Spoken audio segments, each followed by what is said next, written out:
Okay, good afternoon, everyone. It is March 11th, 2011, 12:14 p.m. Um, First of all,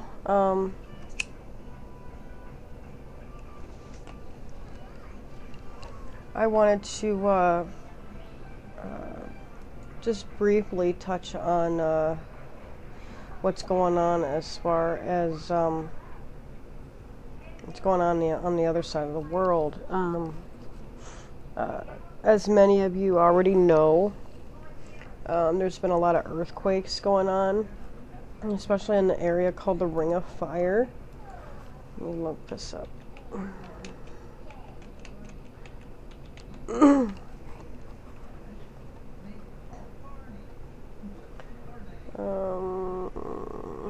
Okay. It says that it's called the Pacific Ring of Fire, to be more exact. It says that it's an area where large numbers of earthquakes and volcanic eruptions occur in the basin of the Pacific Ocean. In a 40,000 kilometer or 25,000 miles horseshoe shape, it is associated with a nearly continuous series of oceanic trenches, volcanic arcs, and volcanic belts and or plate movements. The Ring of Fire has 452 volcanoes and is home to over 75% of the world's active and dormant volcanoes. It is sometimes called the Circum-Pacific Belt or the Circum-Pacific Seismic Belt. Actually, the only term I've ever heard it called is the Ring of Fire.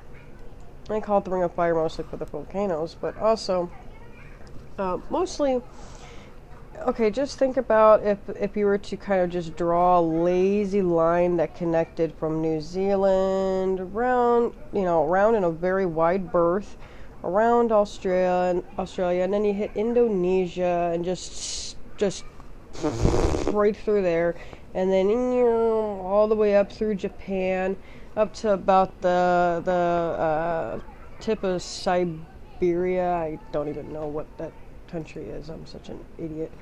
Let me just see if I can scrolling. I think it's Siberia. Okay, not exactly the best at this. I know it's in the continent of Russia. I don't know what they want to call it now.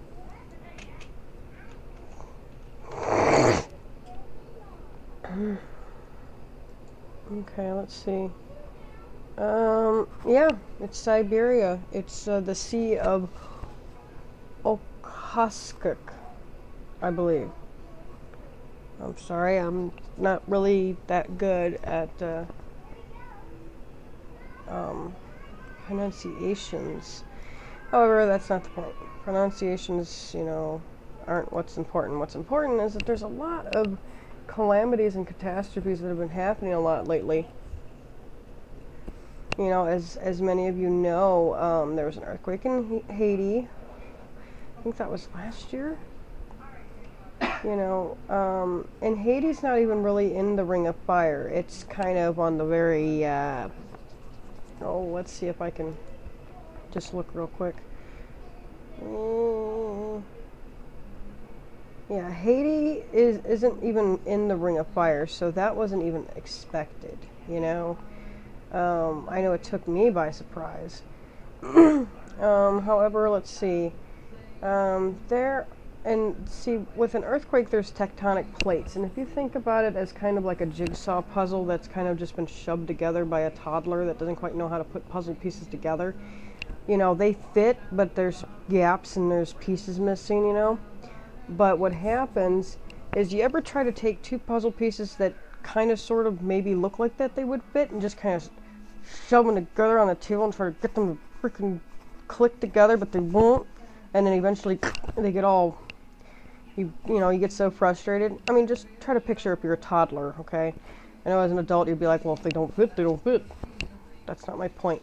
My point is what happens with those plates is they start to kind of vibrate and move together, and then they just start bashing against each other. And then what happens eventually, since Earth is somewhat pliable to a certain extent before it breaks, it'll kind of just smush together. And sometimes it's very gradual and very easygoing, and then the two plates just kind of, and then they kind of back off a little bit. Well, in the Ring of Fire, since there's so much volcanic activity, tsunamis, you name it, earthquakes are also more common. And what happens is the Earth's crust is constantly getting shifted around and bounced around by the volcanoes too, and by tsunamis and anything, catastrophic, hurricanes, if you will. Not as many, but just follow my logic if you can. If you can't, that's okay. Well, you picture all these volcanic activity and everything going on underneath the surface of the Earth. Okay, eventually these plates, they're gonna start just vibrating and shaking and smashing against each other and just going absolutely bonkers. And what happens is eventually those two plates just kind of, you ever seen that science experiment where they put the layers of clay like straight out of a package? It comes in like this little rectangular little slab. You put different colors on top, yellow, green, blue, purple, whatever colors you want, okay? And you just kind of layer them, make sure they're, they're even and that they're, not smushed together, but just, on top of each other, right? Well, with an earthquake, what happens is you just, if you will, mentally, take one hand on either side of the slab of little clay rectangles, right? And just kind of just move your hands in and just press the clay together in your hands, just very slowly. You'll notice that there'll be a bulge in the middle. Well, that's how mountains are formed. And usually that happens quite suddenly due to an earthquake. Okay? Well, what happens with an earthquake is there's these fault lines, and the fault lines are where the pieces are supposed to go, and they're supposed to fit harmoniously, but they don't.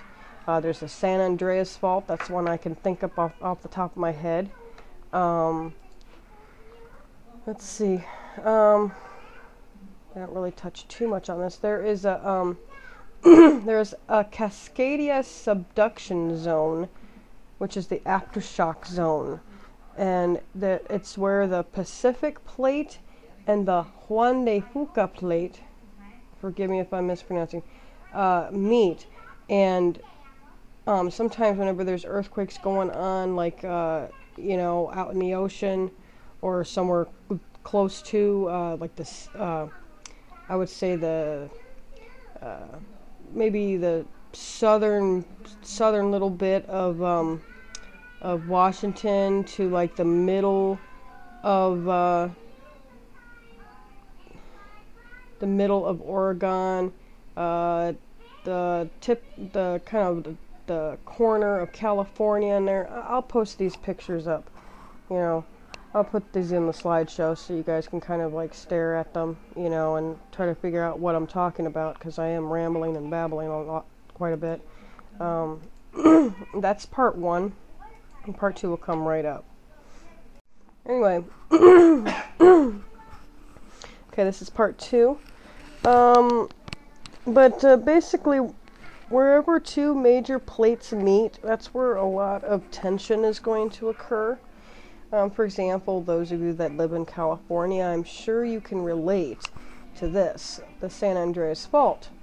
Now, at first when people moved out there and, with the gold rush and everything going on, as I can imagine, they had no clue. Nobody, a lot of them, weren't really, all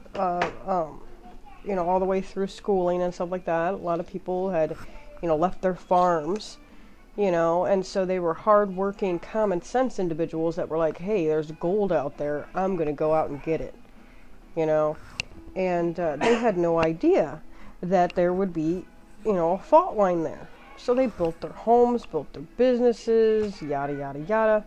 Then there was an earthquake there. Let's see if I can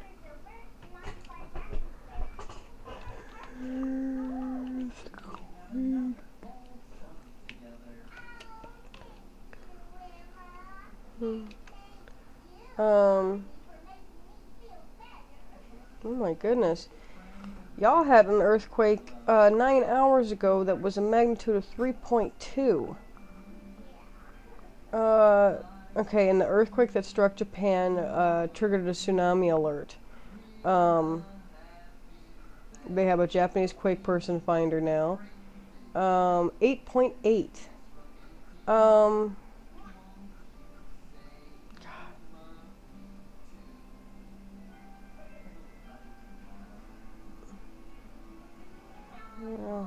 Eureka. Not Yreka, Eureka, Northern California. Oh, that was January. Okay. I'm just like, what am I looking at? Because I'm getting so sidetracked just looking at all of these things. 12 hours ago in Central California, there was 3.4 magnitude. And then yesterday, there was a 3.2. So they're having some shaking going on. It's just not in the news. It's not highlighted as much as the one from Japan, and which is understandable. The one from Japan was very sudden, very drastic, and, you know, I think somebody had said that over 1,000 lives are lost, and, you know, and there's just even more than that unaccounted for. What a lot of people don't realize is Japan may be a small little country, you know, small little island, just kind of, you know, hanging out off the coast of China or whatever. But they are very diverse. I mean, granted, yes, a lot of the residents there are Japanese. Ooh, newsflash! But they, you know, they're hardworking individuals. A lot of them are very intelligent. Well, I mean, everybody has that capacity, but I'm just saying, you know, they are known for their, you know, very competitive technological contributions as of late, ever since I think the 80s, I believe. You know, and there are a lot of people that live on that little island. It's just heart-wrenching to think of it, you know, they never expected that. I mean, yeah, they get earthquakes every now and then, you know, in Kobe and all these other places, you know, and granted, okay, you know, they know what to expect. Earthquakes are nothing new to them. It's kind of like if you live in Tornado Alley here in America, you know, or if you live down south, you know very well, you know, about hurricanes and whatnot, you know. So for them, you know, an earthquake, they're like, okay, we need to do this, and they know exactly what to do. However, this earthquake happened so suddenly and so quickly, and it hit Tokyo, their capital, I think. I could be wrong. I'm such an idiot. I really, really am. And I don't mean to be. I don't know, I was born blonde, so you have to excuse me.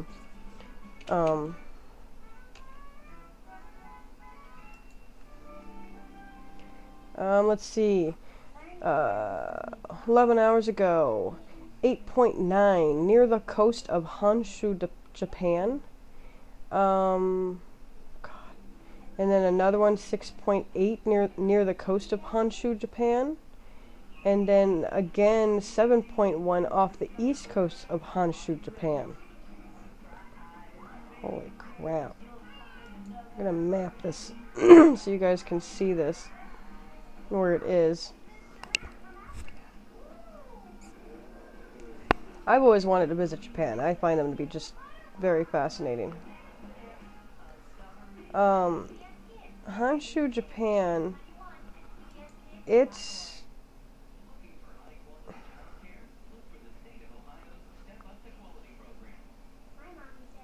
is just nuts. Why won't you let me zoom in? It's not like it's real-time, Google. Come on. Pixelization for the lose. Come on.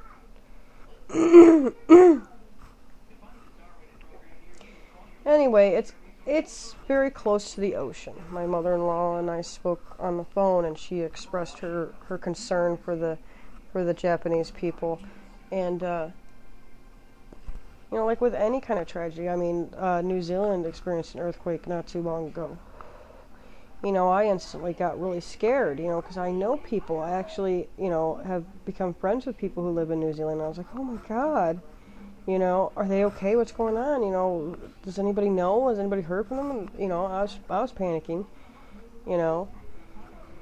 You know, a lot of it I had to kind of keep under the surface because of my kids being so intuitive, you know, but I don't think I know anybody in Japan, but that doesn't matter. You know, the fact is that it's world news and it affects everyone. You know, however, I do know a lot of people who live off the coast, off the west coast. You know, all the way from, oh God, you can even see on Google the basin right here. You can just see it. It's deep. It's like God got mad and decided to punch a dent right in there. You can see it on Google. This is incredible. Very detailed. Now, when this earthquake hit, Mom, what, baby doll? can you give me milk? You need to ask your daddy. And if he told you need to wait, then that means you need to wait, sweetheart. We're not going to go over this again, baby doll. I already just told you.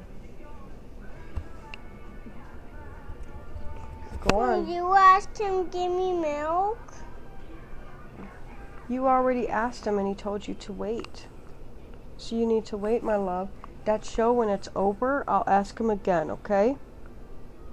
You need to go sit down, okay? No, you didn't ask him again. No, I will ask him again when he is done with that show, okay? Ow, Katie, careful, baby. It's okay, sweetheart. Okay, part 3 coming up next. Sorry, guys.